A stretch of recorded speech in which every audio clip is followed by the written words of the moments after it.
Subject: Staff Sergeant Power. Species: human. Description: mammalian humanoid, no tail. 6'2", 1.87 meter average height. 185 pounds, 84 kilogram average weight. 170-year life expectancy. Ship: not available. Location: classified. I gazed into the void as the rest of my team finished their physical training, the clunking of the plates providing ambience. This is why I prefer to be assigned to space stations over ships. Being able to take in a view like this is miraculous. Military spaceships don't have windows, for obvious reasons, and because of that you have to look at space through the eyes of a camera. Sure, it looks the same, but it doesn't give you the same feeling as being separated from it by a bit of glass. It's hard to describe the feeling, like gazing into a night sky but being part of that sky while you're doing it. Probably not the best description, but then again, I'm not a poet or anything. Another reason for my preference is that space stations are safer than ships.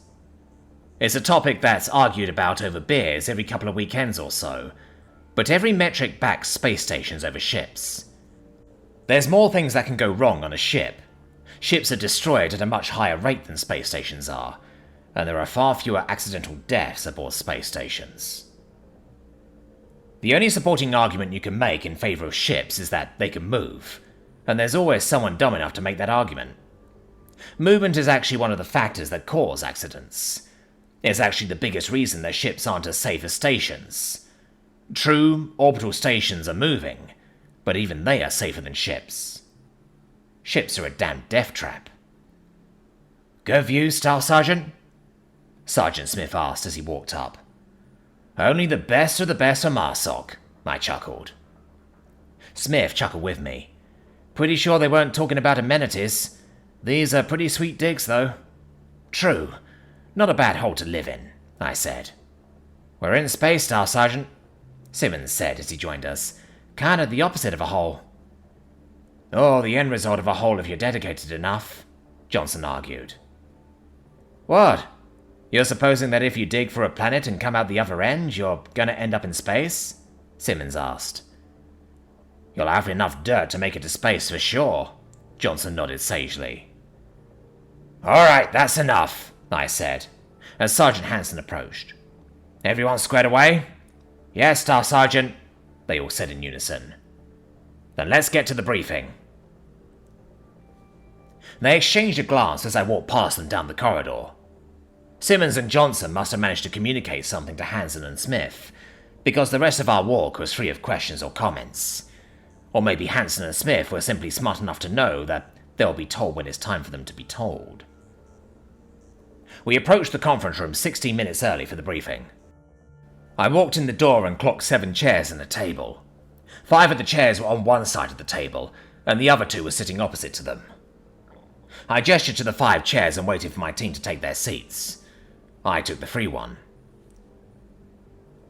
"Figures," Simmons said after a few moments.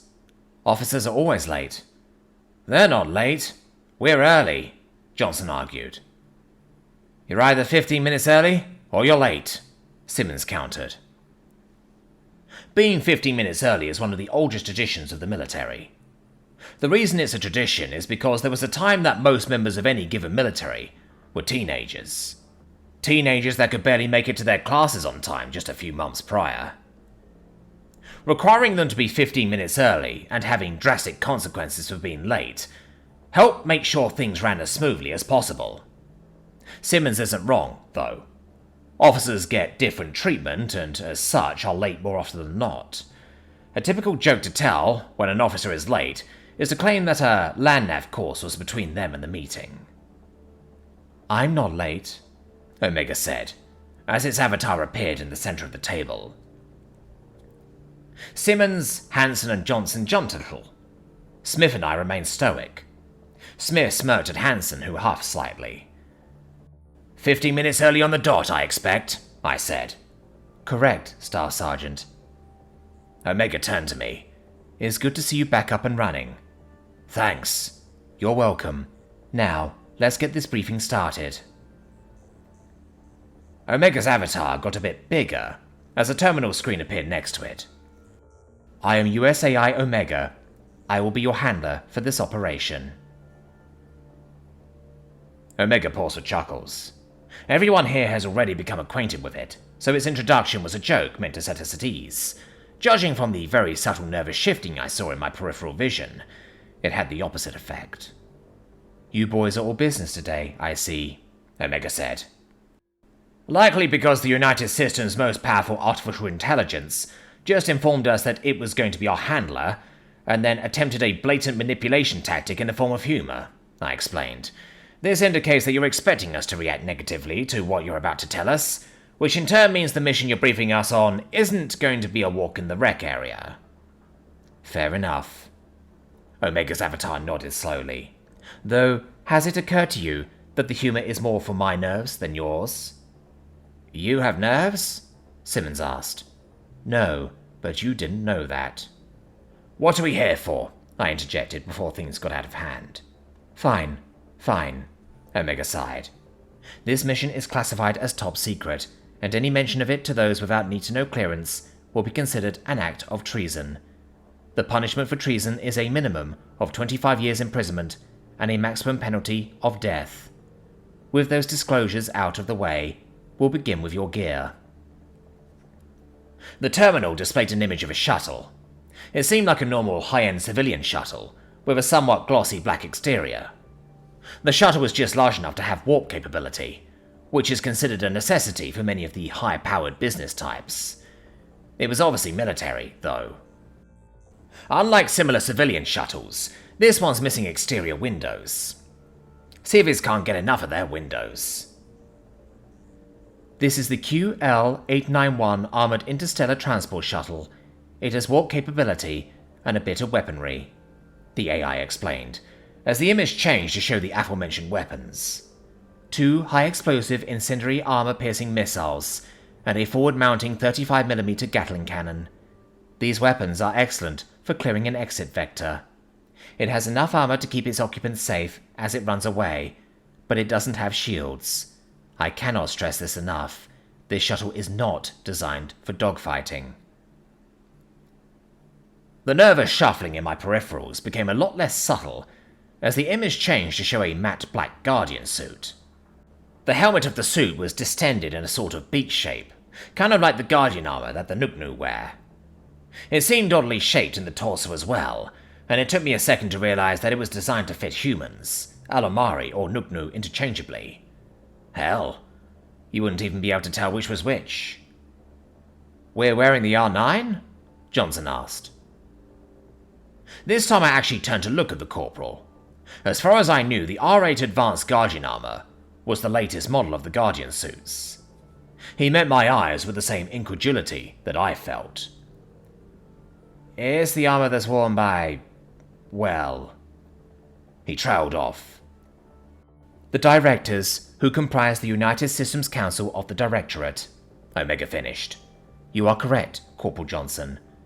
You will be wearing the R9 Agger for this mission.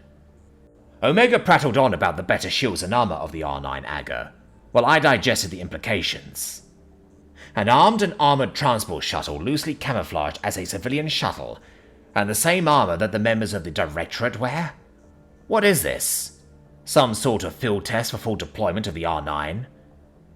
Knowing that I would soon find out, I tried not to think too hard about it, as the image shifted again to something far more familiar.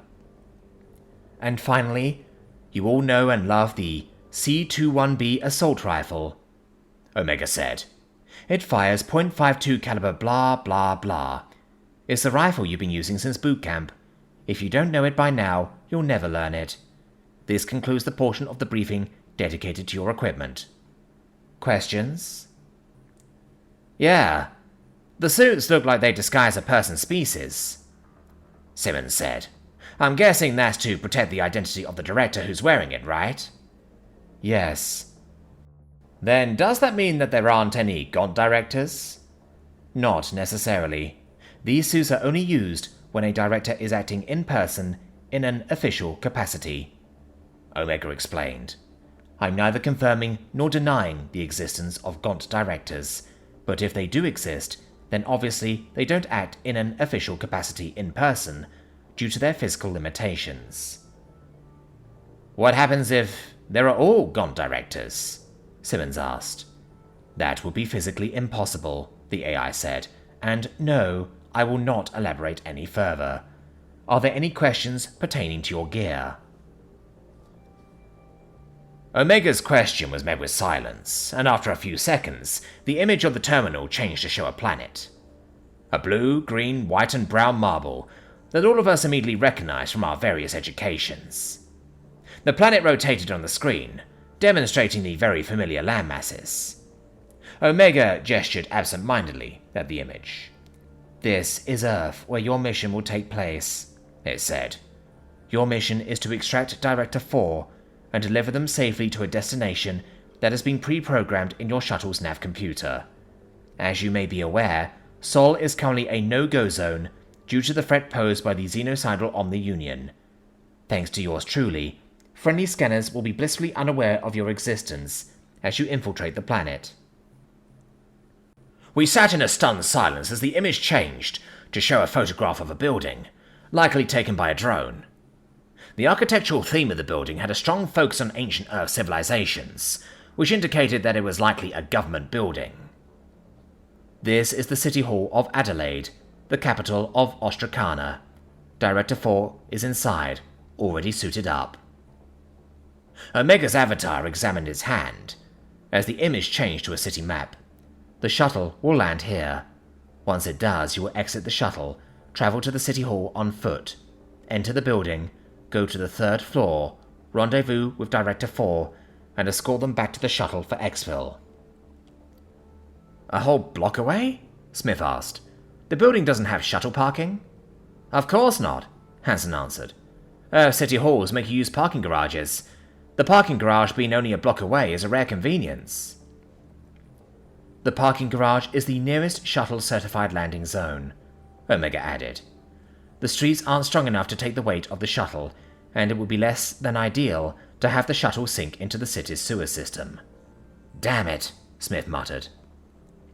There is an additional hiccup, it continued.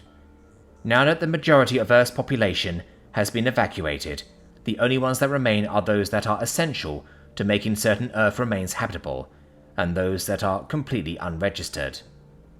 Undocs, huh? I asked. Think they're planning something?